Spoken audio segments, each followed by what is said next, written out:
The old farm creaked under a harvest moon. Its windows were dark eyes. They watched Trilok, the new owner, with suspicion.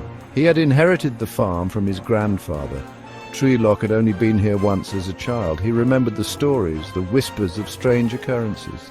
The farm had a reputation. It was haunted. Trilok walked towards the ancient oak tree. It dominated the landscape. Its branches were gnarled fingers, scratching at the sky. The air grew cold. He felt a chill crawl down his spine.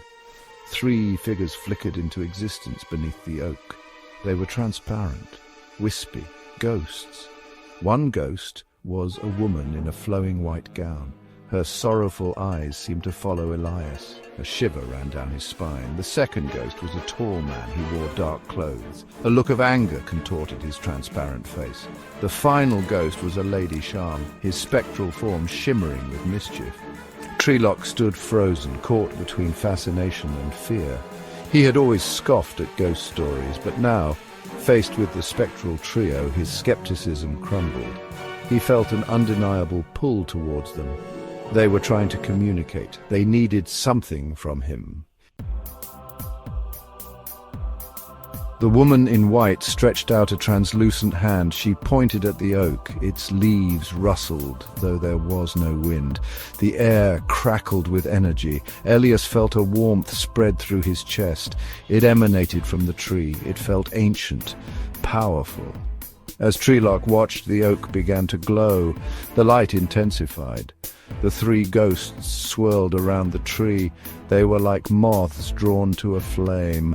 The light pulsed, bathing the clearing in an otherworldly radiance. Then, as suddenly as it began, the light faded. Trilok blinked, his eyes adjusting to the returning darkness. The ghosts were gone. The oak stood silently, its gnarled branches casting eerie shadows in the moonlight. But something had changed. The air thrummed with unseen energy, and Trilok felt a connection to the tree, a sense of purpose he couldn't explain. He reached out and touched the rough bark. A jolt shot through him. Visions flooded his mind, images of a hidden temple, a swirling vortex of energy, a woman with eyes like emeralds. Then, just as quickly, the visions faded. Trilok stumbled back from the tree, his heart pounding. He had been given a quest, a mission. He could feel it in his bones. The ghosts, the tree, the visions, it was all connected. He was meant to find the hidden temple. The next morning, Elias set out into the vast forest surrounding the farm. He had no map, no guide, only the memory of the visions and a growing sense of urgency. The forest was ancient and still. Sunlight dripped through the canopy, painting the forest floor in dappled light.